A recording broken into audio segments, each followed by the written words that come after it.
안녕하십니까. 1부에 이어서 2부를 진행하도록 하겠습니다. 그리고 석유 달러, 페트로달러입니다. 1971년 브레튼우즈 협정 이후에 미국은 미국 달러에 대한 세계적인 수요를 증가시킬 대안을 찾아야 했다.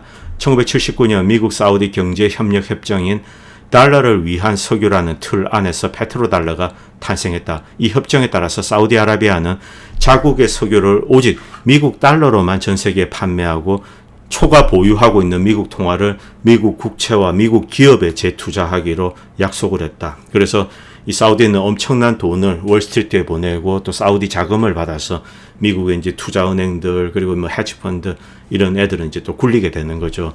그 대가로 미국은 사우디아라비아의 군사적인 안보를 약속하고 보장했다. 그 후 페트로달러 협정은 미국의 보상 없이 다른 오펙 국가로 확대가 되었다. 사우디가 이런 결정을 내리니 주변에 이제 걸프만 연한 국가들 역시 이 제도를 채택하게 됩니다. 기하급수적으로 이제 달러 수요가 탄생하게 됩니다. 달러는 주요 무역 통화 및 기타 원자재가 기준이 되었으며 달러는 세계 기축 통화로서의 자리를 더욱 공고히 하게 됩니다. 석유 에너지뿐만이 아니라 기타 지하 자원들 이건 역시 달러로 이제 결제가 되는 거죠. 더 심플해졌습니다. 이 주요한 에너지 시장들, 상품 시장들, 뭐 런던이든 그리고 미국이든 여기에서 달러를 기반으로 뭐 구리, 금, 뭐 석유 이런 것들이 거래가 되고 어떤 면에서는 보다 편리해진 거죠. 그래서 여기로 세계의 어떤 달러 수요가 몰려들게 되는 것입니다. 그런데 오늘날 이 미국과 사우디아라비아 사이가 좋지 않습니다. 전략적 단절이라고 여기서는 이야기를 하고 있는데 아직 확정된 것은 아닙니다. 그런데 MBS는 분명히 다른 생각을 가지고 있습니다. 뭐 혹자는 MBS가 진정한 개혁가다.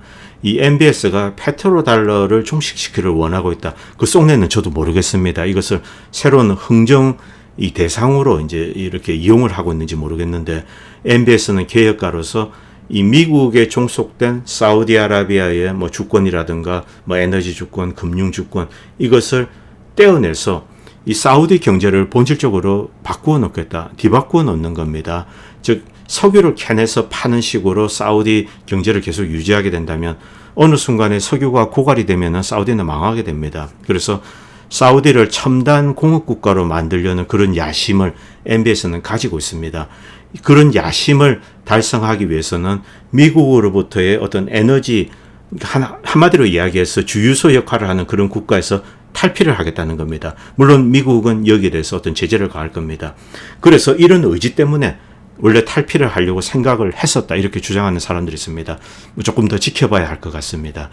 그 외에도 여러 가지 이유가 있습니다. 사우디아라비아 예멘 전쟁에 대한 미국의 지원 종료 그리고 수니파 사우디의 맹렬한 적인 이제 이 이란에 대해서 이 미국의 바이든 행정부가 과거에 이제 오바마 시절 때 이란에 손을 내밀었습니다. 거기에 대해서 이제 사우디는 맹렬한 반감을 가지고 있다.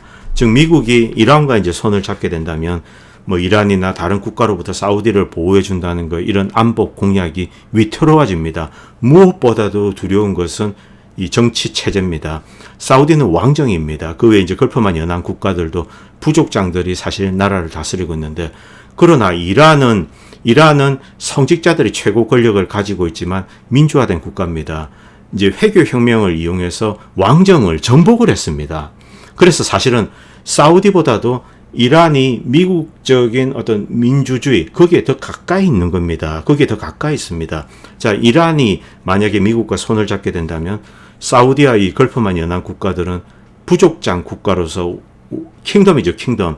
그래서 정치 체제에 심대한 도전을 이야기할 수 있습니다. 미국은 뒤에서 이제 공작을 꾸밀 수가 있죠. 그래서 사우디엔 이 폭동을 유도를 하고 정부를 전복한다. 뭐 일종의 오렌지 혁명입니다. 이런 여러 가지 이제 뭐 갈등이 있습니다. 미국인들의 배신에 의해서 사우디 왕국과 이제 미국은 크게 멀어지게 되었습니다. 사우디의 전략적 이익을 외면한 미국과 달리 중국은 오히려 사우디아라비아와의 협력을 늘렸습니다. 화석 연료 부문에 국한되지 않고 인프라, 무역, 투자 부문에서 크게 확대가 되었습니다. 즉 MBS는 석유 생산 국가라는 어떤 라벨을 떼어내기를 원합니다. 그런데 미국은 거기에 전혀 협조를 하고 있지 않습니다. 그런데 중국은 사우디에 공장을 짓는다라든가 뭐 제조업 여러 가지 다양한 형태의 인프라 뭐 이런 매니팩처링 퍼실리티에 투자를 하고 있습니다. 그래서 사우디는 자연스럽게 이제 이 중국과 협력을 강화하게 되는 겁니다.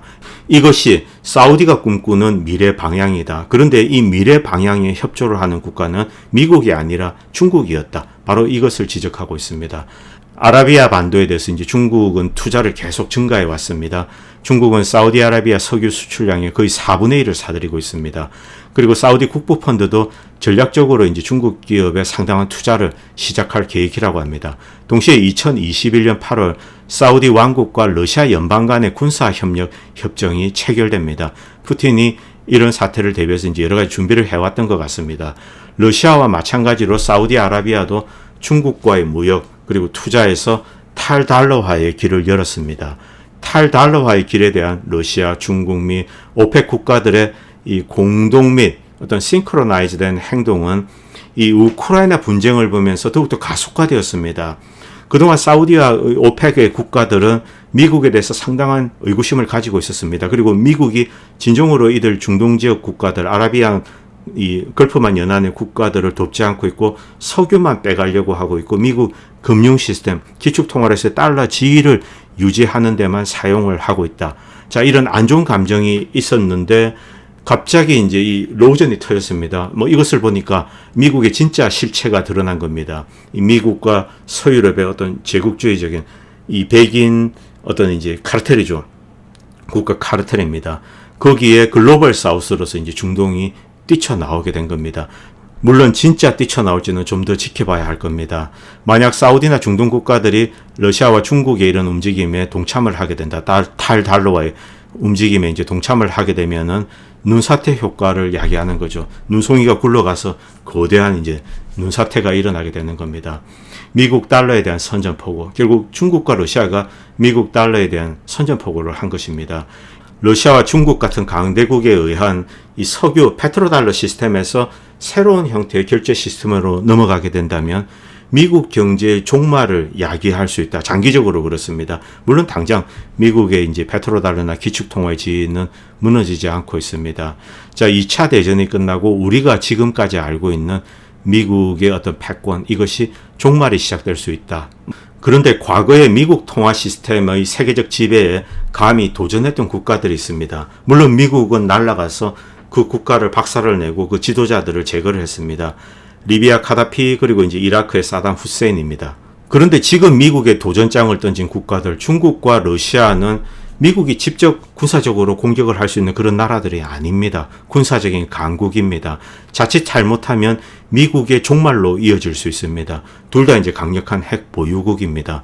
그래서 오직 이제 프락시워, 대리전과 하이브리드 전쟁으로 이제 중국과 러시아를 상대하기로 이렇게 이제 미국이 결정을 내린 겁니다. 자, 지금 현재 러시아와 이제 대리전을 하고 있습니다. 그리고 내일은 중국과 이제 대리전, 하이브리드 전쟁을 하게 될 겁니다.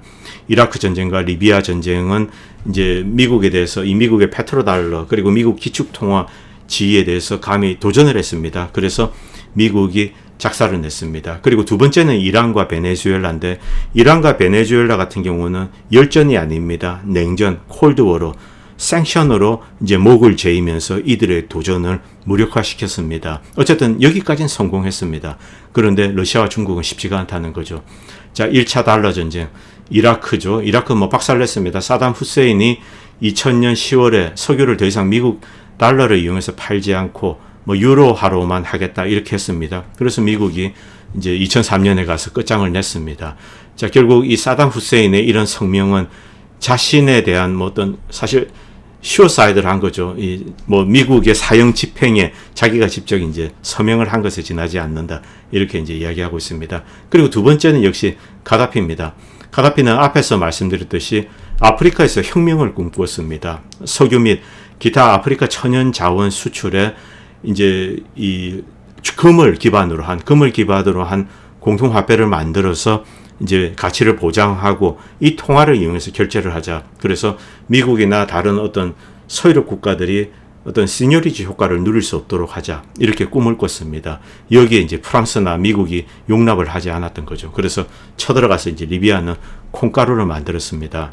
미국은 리비아를 쳐들어갈 때 어떠한 국제법적인 정당성이 없었습니다. 뭐 프랑스, 나토 다 마찬가지입니다.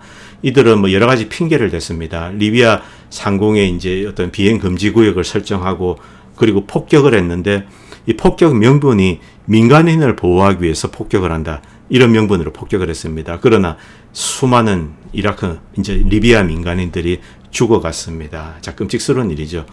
자, 그런 내용들은 뭐 여러분들 잘 아실 겁니다. 다시 우크라이나로 오겠습니다. 자, 2000년 초, 2003년 여기서 이제 미국은 이 색깔 혁명을 여기저기서 조장하게 됩니다. 유고슬라비아에서 색깔 혁명을 이용해서 결국 이제 세르비아를 파괴했습니다. 그리고 그루지아에서 색깔 혁명을 유도하고 이제 스몰 사이즈 작은 형태로 이제 1차 우크라이나 전쟁을 야기를 한 겁니다. 물론 우크라이나가 아니라 그루지아에서 이것을 테스트해 봤습니다. 당연히 러시아가 그루지아를 침공해서 평정을 했습니다. 그런데 그 이후 이제 우크라이나에서 새로운 대리전을 준비를 했던 겁니다.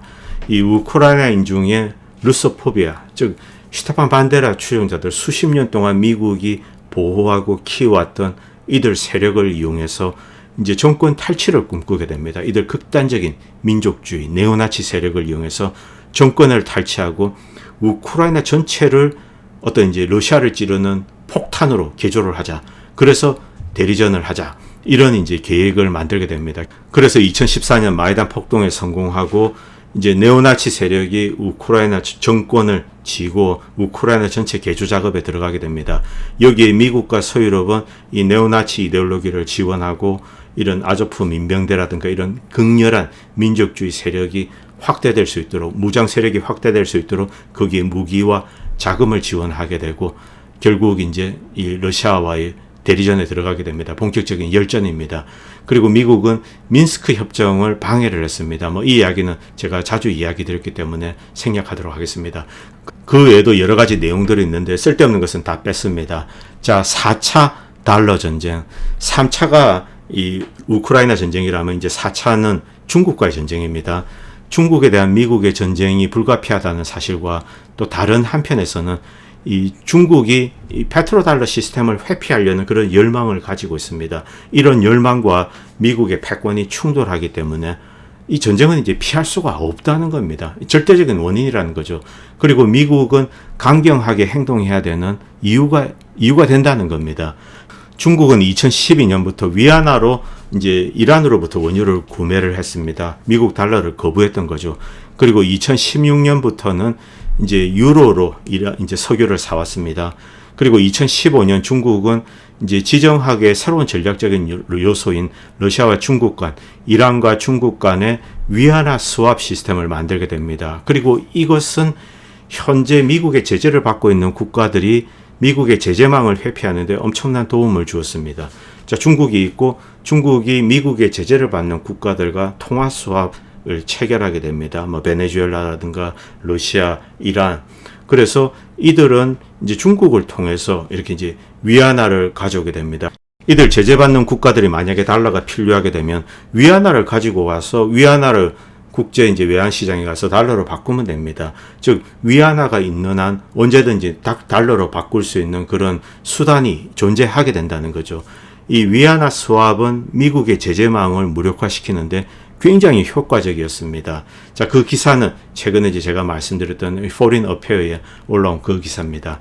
자, 2017년 중국은 하루 840만 배럴의 원유를 수입하여 세계 최대 원유 수입국이 되고 러시아 중앙은행과 러시아 원유를 중국 통화로 매입하는 협정을 체결했습니다. 2017년입니다.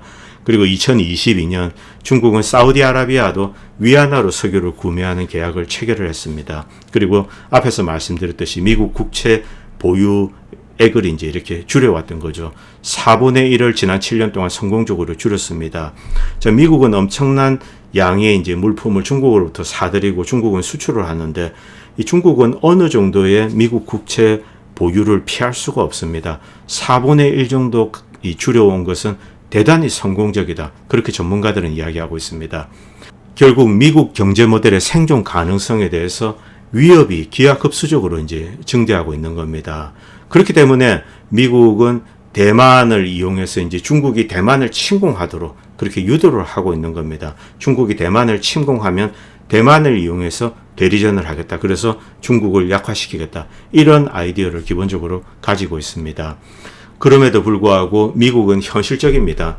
자, 미국 정부는 단기적으로 앞으로 몇 년 안에 중국이 미국 경제에 심대한 위협을 가할 수 있다. 그렇게는 생각하지 않는 거죠. 미국이 중국산 물품을 수입하지 않으면은 중국은 이제 미국으로부터 달러를 이렇게 가져올 수 없게 됩니다. 그 경우 이제 중국의 어떤 이 위안화의 가치 그리고 중국의 경제 시스템은 크게 위협을 받게 됩니다. 어쨌든 중국 역시 미국의 눈치를 볼 수밖에 없는 상황입니다. 그리고 위안화가 세계 결제에서 차지하는 비중 역시 크지 않습니다.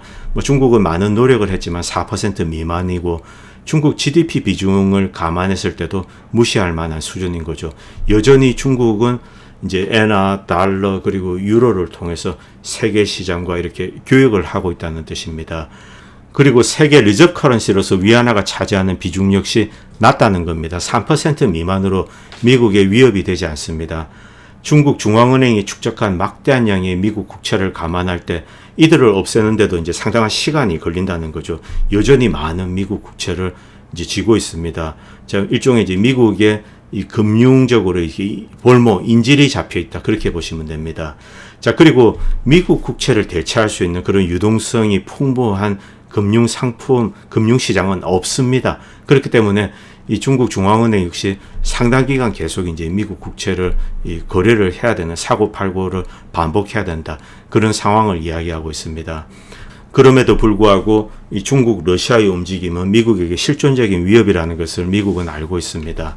자, 우크라이나로 돌아와서 루소포비아, 이 초민족주의, 울트라 민족주의를 이용해서 이 우크라이나를 개조를 해서 러시아를 찌르는 폭탄으로 가공을 했습니다. 국민 전체를 네오나치 이데올로기로 무장을 시킨 거죠. 이 이데올로기적인 무장은 러시아와의 전투에 필수 불가결한 요소입니다. 이것을 위해서 미국은 많은 공을 들이고 돈도 엄청 썼습니다. 미국은 과거에 라오스, 베트남 그리고 온갖 곳에서 많은 대리전을 주도를 했습니다. 여기도 이런 비슷한 것을 썼습니다. 미국이 대리전을 할 때 늘 패턴이 있습니다. 우크라이나는 그것과 이제 크게 다르지 않습니다. 그리고 미국은 이제 제1회적 중국을 상대해야 되는데 중국을 약화시키기 위해서 어떤 대리전을 만들어야 됩니다. 그래서 대리전을 이용해서 중국을 약화시켜야 되는데 첫 번째 후보국이 대만이었습니다. 자, 이것이 제대로 진행되고는 있지 않지만 어쨌든 미국은 대만에 대해서 이제 계속 공을 들이고 있습니다. 만약 중국이 대만을 침공하게 되면 이제 중국이 부당하게 대만을 침공했다. 그래서 어떤 글로벌리 코디네이트 러시아에 했던 그와 같은 방식으로 서유럽과 일본, 대한민국 이런 모든 국가를 이용해서 중국에 대해서 이제 경제 제재, 무역 제재를 가할 겁니다. 그런데 이것이 쉽지 않다는 겁니다. 중국과 유럽 간의 이제 경제 관계가 너무나 이제 깊고 긴밀하고 한국 중국도 마찬가지고 일본 중국도 마찬가지, 동남아 중국도 마찬가지입니다. 러시아랑 비교가 되지 않습니다. 그렇기 때문에 이 미국의 하이브리드 전쟁이 쉽지 않을 거다 이렇게 이야기를 하고 있습니다. 물론 미국은 단독으로 말라카 해협을 차단해서 이 중국 석유와 LNG 수입을 방해를 할 수 있습니다. 그런데 이건 역시 최근에는 쉽지 않은 겁니다. 자, 중국은 어디로 갑니까? 저기 러시아로 갑니다. 북극 항로를 통해서 러시아로부터 LNG와 원유, 천연 자원을, 지하 자원을 이렇게 이 동해를 거쳐서 이제 들여오게 됩니다. 그리고 별도의 파이프라인도 만들게 되는 거죠. 미국의 이 꿈 역시 좌절될 가능성이 대단히 높아지게 되는 겁니다. 자, 결국 하이브리드 전쟁은 힘들고 대만에서의 대리전도 지금은 힘들다는 겁니다. 현재 중국이 러시아와의 대결에서 이제 중국을 돕고 있습니다. 그래서 사실상 이 러시아의 어떤 에너지 군사 식량의 후방기지 역할을 하고 있습니다. 자, 미국은 어떤 조치를 취해야 됩니다. 어떻게 해야 될까? 자, 이 러우전이 끝나고 러시아가 어느 정도 약화되었을 때 그때 이제 중국의 손을 볼 건가 여러 가지 이제 고민을 하게 될 겁니다. 자, 미국은 두 군데에서 전쟁을 할 수 있는 그런 능력을 갖고 있지 못합니다. 결국 러시아전이 마무리되고 결국 이제 새로운 전쟁으로 넘어가야 될 겁니다. 자, 미국은 어떤 면에서는 러우전을 빨리 종식시키려고 나설 수도 있습니다. 왜냐하면 우크라이나전을 끌어서 러시아를 약화시키려고 했는데 실상은 그렇지가 않다는 거죠. 우크라이나전을 끌수록 러시아가 더욱 강해지고 있습니다. 이것은 무언가 크게 잘못되었다. 그래서 러우전을 빨리 종결 지으려고 나설 수도 있습니다. 러우전을 종결 짓고 본격적으로 이제 중국 쪽으로 올 수가 있는 거죠. 중국과의 대결을 하기 위해서. 자, 이럴 가능성이 있습니다. 그 부분에 대해서 이야기하고 있습니다. 이미 미국은 우크라이나에 엄청난 이제 군사적인 투자를 했습니다. 그럼에도 불구하고 성공적인 결과를 얻고 있지 못하고 있습니다. 그리고 미국 상원의원들은 대만에도 향후 5년 동안 최대 100억 달러, 1년에 이제 100억 달러씩 원조를 할 것이다. 말이 좋아 원조지 대만에 이제 이 외상으로 물건을 파는 겁니다. 그리고 대만은 길게 늘어뜨려서 이제 계속 갚아 나가게 되는 겁니다. 바로 이제 5년이면은 이 500억 달러 이제 한 6, 70도 정도 되죠. 이 정도 무기를 사라는 겁니다. 자, 이런 계획을 지금 추진하고 있습니다. 어쨌든 미국은 두 군데에서 전쟁을 할 수 있는 상황은 아닙니다. 그래서 러우전을 종결짓고 이제 이 중미 간의 대리전을 시작할 가능성이 대단히 높아지게 되는 거죠. 어쨌든 우크라이나는 미국에게 일회용품에 지나지 않습니다. 제가 누차 반복해서 말씀드리지만 미국은 우크라이나 국민들, 우크라이나 국가의 운명 여기에 이제 아무런 관심이 없습니다. 그리고 어떤 면에서는 미국은 우크라이나가 철저히 파괴되기를 원하고 있습니다. 철저히 파괴된 상태로 러시아에 집어던져 주면은 러시아는 우크라이나를 재건하는 그 부담을 떠안아야 됩니다. 바로 이런 목적도 있습니다. 자, 여러 가지 이제 뭐 다양한 시나리오가 나올 수 있습니다. 중간에 보시면 미국 정부가 우크라이나에 대한 투자 수익이 뭐 충분하다, 혹은 투자 만족도가 낮다, 돈을 많이 투자를 했는데 별로 뭐 성과가 신통치 않다. 이 경우 미국이 오히려 먼저 키예프 체제를 포기하고 전쟁에서 이제 손을 뗀다는 거죠. 미국이 손 떼면 바로 이제 그대로 젤렌스키 정권은 무너지게 되고 우크라이나는 러시아 손으로 넘어가게 됩니다. 그런데 미국은 이런 짓을 많이 했습니다. 아프가니스탄의 가니 정권을 그냥 손 털고 나갔습니다. 그중 전날까지는 반드시 지켜줄 것처럼 이야기했지만 그 다음날 바로 이제 손 털고 나갔습니다. 자, 그리고 시리아와 이제 이라크에서의 쿠르드족을 미국은 용병으로 대리군으로 잘 활용을 했습니다. 그런데 최근의 움직임을 보면은 미국이 이제 손을 씻었다. 뭐 쿠르드족 죽든 말든 나랑 상관없는 일이야. 이렇게 손 뗄 조짐이 보이고 있습니다. 뭐 사실상 이 저자는 쿠르드족에 대해서 이제 미국이 손을 뗐다. 미국이 쿠르드족을 버렸다. 이렇게 이야기하고 있습니다. 뭐 그래서 에르도안이 이제 자신감을 가지고 여기 개입하는지도 모르겠습니다. 그리고 이제 러시아는 건전한 국가 재정, 이 미미한 공공부채, 그리고 무역 흑자, 이제 아주 타이트한 예산을 운영하고 있기 때문에 러시아의 경제는 아주 이제 건전해지고 더 건강해지고 있습니다. 러시아의 국력은 더욱더 강해지고 있습니다. 그래서 우크라이나의 대결에서 미국이 아무리 돈을 퍼부어도 결국은 러시아가 이길 수밖에 없다. 러시아 연방에게 있어서 이 러우전은 실존적인 전쟁이다. 그래서 러시아는 반드시 승리를 해야 된다는 겁니다. 그런데 미국의 경우는 그렇지 않습니다. 위로 올라가서 2014년부터 2017년까지 미국은 공경연히 우크라이나에 미국의 실존적인 이해가 없다 이렇게 주장을 했습니다. 그것은 맞습니다. 과거 브레진스키가 이런 예언을 한 적이 있습니다. 만약 이 러시아가 다시 우크라이나를 완전히 장악하게 된다면 러시아는 뭐 일종의 제국이 될 것이다. 물론 뭐 미국의 패권을 대체할 수 있는 그런 제국은 아닙니다만 어떤 지역의 리지온을 강자로서 부상을 하게 되고 유럽이 이제 두려움에 떨어야 된다. 서유럽이 뭐 이런 예언을 한 적이 있습니다. 자, 실제로 이제 러시아는 러우전을 거치고 예를 들면 한 영토의 반 정도 오데사까지를 먹게 된다면은 러시아는 더욱더 강해지게 될 것입니다. 자, 여기서 이제 한국 이야기를 거론하지 않을 수가 없습니다. 자, 미국은 어떤 형태로든 중국과 대리전을 해야 됩니다. 그런데 대만에서 그 공작이 쉽지가 않습니다. 자, 이것은 미국의 어떤 군사적인 도움을 떠나서 대만 국민들의 의지입니다. 대만 국민들은 네오나치가 아닙니다. 대만 국민들은 네오나치, 극단적인 민족주의로 무장되어 있지 않고 멀쩡한 사람들입니다. 멀쩡하기 때문에 전쟁을 피하고 평화와 번영을 희구를 하는 거죠.